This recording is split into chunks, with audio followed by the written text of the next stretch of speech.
Allahümme salli ve sellim ve barik ala seyyidina Muhammedin ve ala alihi adede in'amillahi ve iftali.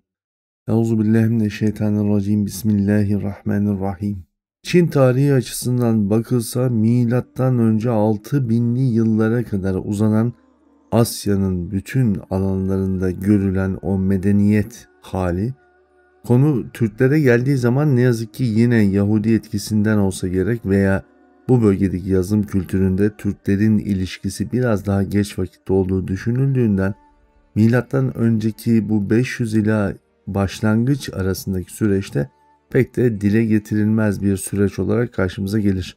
Özellikle Karadeniz'in kuzey bölgesinde daha etkili olan Türklerin özellikle Mezopotamya'daki o verimli hilal dediğimiz alandaki etkinliğinden pek de bahsedilmez. O yüzden bugün milattan önceki 600'lü yıllarda Türklerin Orta Doğu'ya yavaş yavaş geliş süreçlerini anlatıyor olacağız. Yani bugün anlatılan tarihten yaklaşık 1200 yıl önceye gidiyor olacağız.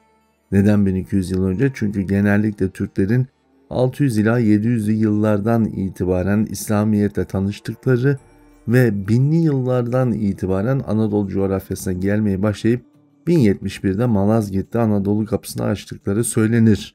Hakikat böyle, gerçekten Anadolu topraklarına girişleri ama İslam'la tanışmaları bundan daha eskiye dayanıyor elbette.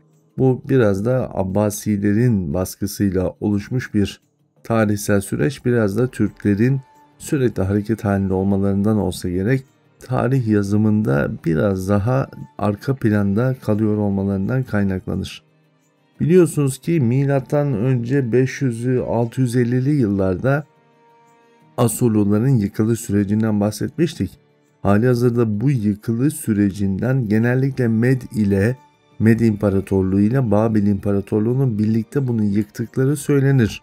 Ancak bu yıkılış sürecinde hem Med'in özellikle bu kadar güçlü ve kuvvetli olduğu bir alanı henüz görmüş değiliz. Herhalde öyle olmuş düşüncesiyle hareket ediliyor olabilir. Ancak bu bölgede kuzeyde var olan İskitlerin daha önceki yönetim biçimlerinde Kudüs'e karşı ehemmiyetli bir ticaret yolu olması hasebiyle daha önce yapılmış savaşlardan sonra gelme istekleri elbette var. Hicaz yoluna bir iniş sürecinden bahsediyoruz bu süreçte, zira Türklerin bu Hicaz istikametindeki ticaret yollarına genellikle elden ele bir satış serüvenleri var. Ancak şimdilerde bu serüvenin M.Ö. 600 yıllara geldiğimizde yeniden özüne döndürüp birinci elden ürününü ulaştırmak gibi bir dert oluşuyor. Bir diğer taraftan Türklerin içerisindeki hakikati söyleyen İslam peygamberlerinin etkisiyle hareket eden ulemadan da bahsetmemiz lazım. Ancak İskitler bu manada önce ticari fonksiyonu güdebilmek için bölgeye iniş imkanı arıyorlar.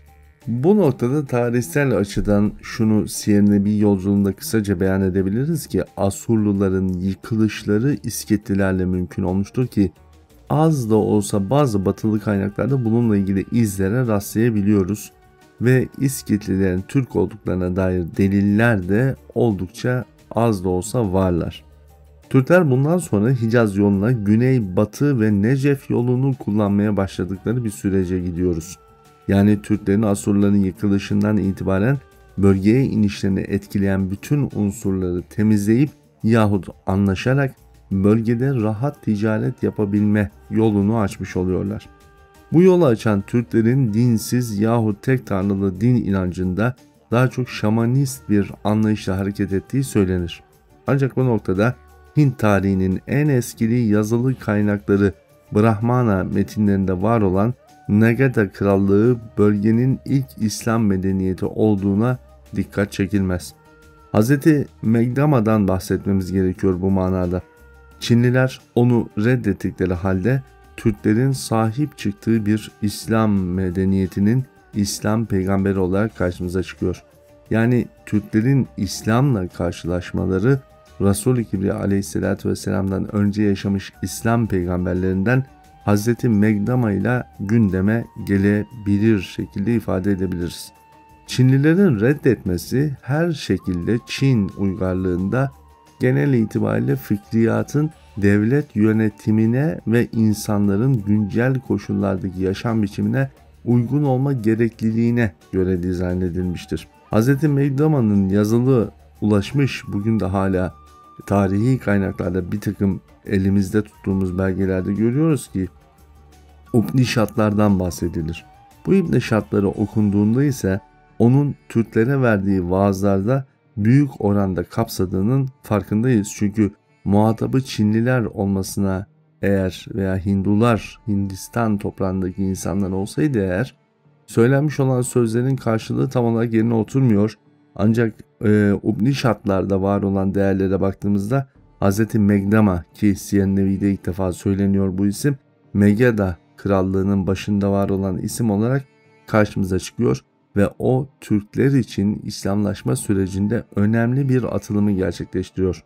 Milattan önce 1200 ve 1300 yıllarda da özellikle Kuzey Avrupa ve Sibirya bölgesindeki ticaret yollarında var olan Türklerin bu manada zaten İslam'dan çok da kopuk yaşadıkları söylenemez. Özellikle Türklerde putperest inancının gelişmemesi İslam'a olan bağlılıklarında önemli bir mihenk taşıdır. Zira tarih boyunca putperestlik konusunda en keskin kurallara sahip olan Türkler bir taşa, bir ağaca tapınmaktansa insanın kendisine tapınmasının daha ehemmiyetli olabileceğini söylemiş olan, sapkın da olsa putperestliğe nazaran daha farklı bir bakış açısına sahip olan bir millettir. Özellikle bu milli duruşunu da oba yönetim tarzına sahip olduğu için daha disiplinize edebilmişlerdir. Çinliler büyücülük kültürüne inanırlardı. Ticaretleri kuzey ve doğu üzerinden Türkler sayesinde artık batı ve güneye uzanmaya başlamıştı ki Hicaz yoluna Çinlilerden elde edilmiş olan kumaş ve Hindulardan gelen baharatın aktarım sürecinde artık Türkler taşıyıcı rolünü de üstlenmişlerdi. Türklerin özellikle tarım ve hayvancılık alanındaki bu gelişmelerine, ticaret alanındaki etkinlikleri ise Arap Yarımadası'nda onların dürüstlüklerine inanmış olan Arap kavimlerinin de etkileşimi onları daha çok ticarete yöneltmeye başlamıştı. Bu yönelim tarih boyunca devam etti. Ancak Türklerin devlet olarak kuruluşunda M.Ö. 587 yılına doğru giderken Büşt-ü Sab Zend kitabının tefsirine gitmemiz gerekiyor. Kırmızı develi gelinceye kadar size getirmiş olduğum bu kitaba sarılın ibaresi halihazırda bu yazının içinde yer alıyor. Yani Zend anlayışının içerisinde var olan bu değer bugün de açıldığında okumaya devam edebiliyor. İşin en enteresan tarafı şu ki hem Tevrat'ta hem İncil'de Resul-i Kibriya aleyhissalatü vesselam Efendimizin gelişini müjdeleyen sözler, ayetler silinip ortadan kaldırılmışken bugün elimizde Resul-i Kibriya aleyhissalatü vesselam Efendimizin gelişini müjdeleyen en eski kaynakların Türkleri etkilemiş olan ve Türk etkisiyle hareket etmiş olan yapıda halihazırda evrak olarak varlığını görüyoruz. Ve o evraktaki ifadeyi okuyoruz. Kırmızı develi gelinceye kadar size getirmiş olduğum bu kitaba sarılın diyordu. Büşt Sab Zend kitabını tefsir eden zat-ı muhterem ulemalar, evliyalar.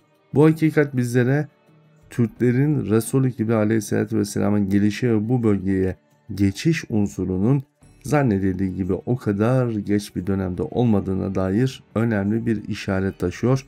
Tabi Türklerin biniciliğe verdikleri önem ve genellikle konar göçer obaların varlığı Asya coğrafyasında ancak Anadolu coğrafyasına geldikçe daha net bir şekilde görebileceğiz ki bunları oturaklı bir şekilde tarihleri yazılmaya kendileri tarafından başlanıyor. Dolayısıyla tarihsel vesikalardaki eksiklik de temel olarak bu mücadele ruhu ve mücadele yapısına bağlı olarak ifade edilebiliyor. Efendim Türklerle ilgili anlatılacak mevzular oldukça uzun elbette, ancak bizler şimdi tarihte Hazreti İrmiya'nın yaşadığı döneme gidiyor olacağız. Bu dönemde yine Babillilerde yaşanan o büyük karmaşayı anlatacağız ki Asurlulardan sonra Babillerin yıkılışında da önemli bir fonksiyon gidiyordu Hazreti İrmiya. Ancak bunu anlatmak için yarını bekliyor olacağız efendim. Bugünlük kalın sağlıcakla.